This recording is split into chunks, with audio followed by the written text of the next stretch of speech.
fatty liver, tsaka high cholesterol. Very common po to. Marami sa atin meron nito, hindi lang natin alam. Okay? Ano yung mga early signs? Basta overweight tayo, nako, marami may fatty liver. May mga lugar, 30% ng tao may fatty liver. Bakit dumadami to? Bakit tumataba? Ito nababalot ng taba yung atay. Very important ang liver natin. Ang daming trabaho niyan. Kaya pag nabalot ng atay sa nabalot ng taba ang atay sa mga kinakain nating matataba, maraming problema. Sa dugo, sa manas, sa panghihina, marami po nagiging problema. Ito ang normal na atay, walang taba, ito yung may fatty liver, ayan o, nababalot. So may stage po yan. Pag healthy pa yung liver, syempre gusto natin healthy, normal yung function.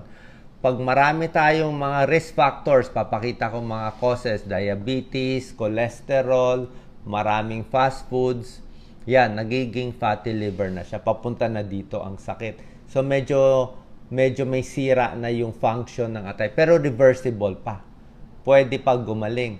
Pag hindi tayo nag-agap, tuloy-tuloy ang pagkain ng mga unhealthy, damihan mo pa yung alak na bawal nga sa atay, aabot na sa NASH. Mas malala na to. At pag hindi pa rin umayos, aabot sa liver cirrhosis. Yun ang last stage.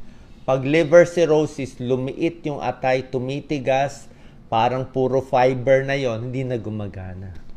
Okay? Payat na yung pasyente. Ang hirap na magamot kung magagamot pa. Okay? Huwag natin paabutin. Dito pa lang sa fatty liver, tuturo ko sa inyo. Ano mga dahilan? May namamana pero basically obesity. Basta mas mataba than normal, usually nagkakaroon ng fatty liver. Biglang papapayat, hindi rin maganda. Kung magpapapayat tayo, dahan-dahan yung minsan kakain ng marami, tapos biglang gugutumin yung sarili, yung biglang weight loss, dapat dahan-dahan lang yung weight loss din. Kasi yung biglang pagpapapayat, pwede mag-cause ng gallbladder stones, pwede rin magka-fatty liver.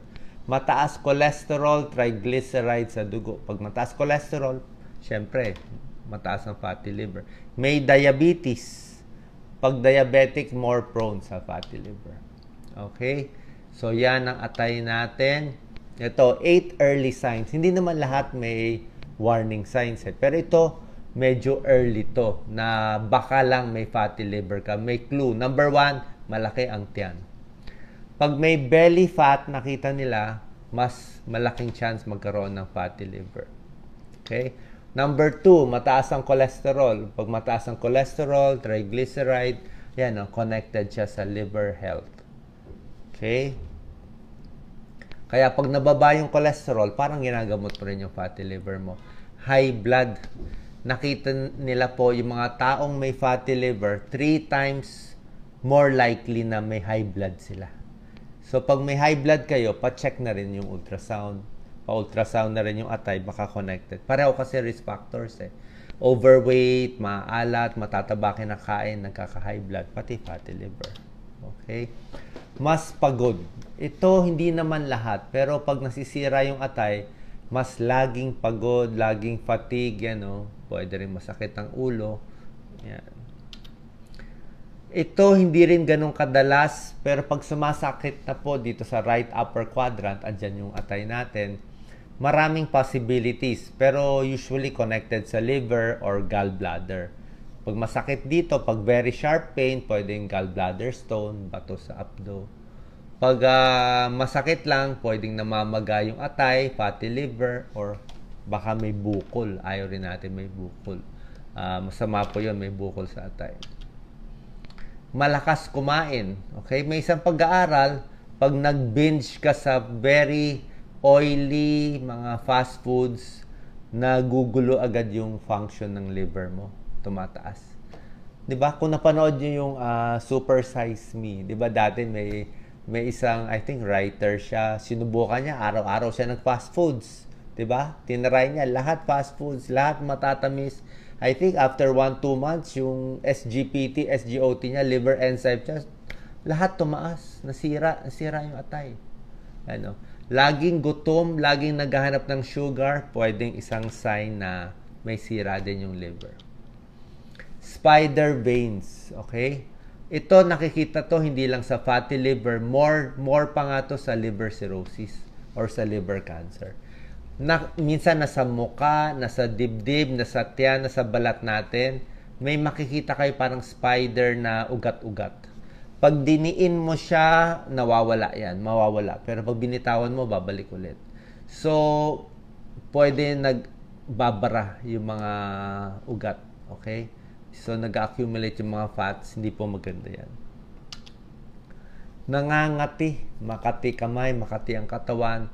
Minsan kasi, pag naging fatty liver, or baka may problema sa gallbladder, nabablock yung bile. Ito yung kulay green na pangtunaw ng taba. So, pag nablock yung bile, nag-iipon sa katawan, kumakati. Okay, nangangati. So, ito yung mga early signs ng fatty liver. Pero syempre, pag umabot na sa liver cirrhosis, yung mas malala, iba na yon. Maninilaw na yon. Yung madilaw na yon. Tapos lumalaki na yung tiyan. Ascites, barado na. Yun, mas serious na yon. Tapos meron pang palmar erythema, namumula na yung kamay. More spider angioma, namamayat na.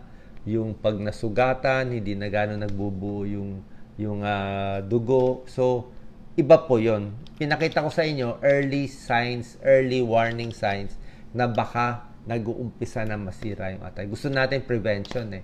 Diba? Paano makakaiwas? Ito yung mga babawasan natin. Puro fast foods tulad nga na sinabi ko sa inyo. Mahirap kumain ngayon. Very fatty, lahat prito. Anong test gagawin? Blood test and ultrasound para ma-diagnose. Blood test po, SGPT, SGOT. Ito lang dalawa. SGPT, more sa liver to. Ang normal, up to 40, up to 45. So, ito po, mataas siya, 76. Paglampas 100, baka fatty liver na yon, nababalot na ng taba yung atay. Meron ding result na more than 1,000. 1,000 ito. O, sa hepatitis po yun eh. Magang-maga yung atay. So, ito, pinapacheck natin. Ultrasound. Normal ultrasound. Ito, pag ganito itsura, makinis na siya, fatty liver. Pag lumiit na parang may mga fiber, yan, no? May mga puti-puti, cirrhotic. Dito magagamot pa, dito mahirap na magamot pag liver cirrhosis na. Dati, ang liver cirrhosis, alcoholic eh, di ba? Yan ang cause eh, malakas uminom ng alak. Ngayon, ang fatty liver na ngayon ang number 1 ayon sa isang doktor. Ito na number 1 cause ngayon na umabot sa liver cirrhosis. Kasi ang daming pagkain eh, ang daming processed foods, ang daming may fatty liver. Ito na nagiging number 1 cause bakit nasisira yung atay. Sa dami ng kumakain ng mga unhealthy. So, bawas sa fast foods, balanced diet, tama lang yung carbohydrates, tigil alak, avoid. Exercise regularly. Tapos yung gamot, pag-ingatan din po natin. Bawal din yung basta-basta inom ng gamot or supplement. Baka makasira sa atay. Paalam na po sa doktor natin. Mga healthy foods, good for the liver. Hindi naman talaga pampalinis, pero maganda sa atay ito. Kangkong, cabbage, green tea, garlic, yan. Avocado, oatmeal, pampababa ng cholesterol, di ba? Gusto natin.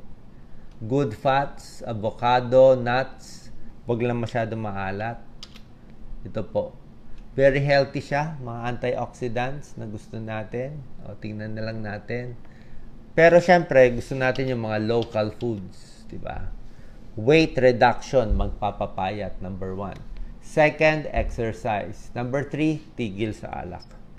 Siyempre, locally, ito favorite ni Doc Lisa, lagi kami may gulay. Pwedeng kangkong, pechay, hindi na namin nilalagyan ng mga lempo. Ito, favorite nyo. Pwede po to. Yan. Malunggay, pakbet. Huwag lang maraming bagoong, isda. Pwede rin to, munggo. At syempre, favorite ko, yung mga ampalaya. So, sana po nakatulong to. Mapa-ultrasound ng tiyan, pa-check SGPT, SGOT, alagaan ng atay, kasi very important yan. Oras na may fatty liver nakita sa ultrasound, i-try nyo na magpalit sa mga kinakain nyo. Who knows? baka bumalik pa, maging normal pa ulit yung ating atay. God bless po.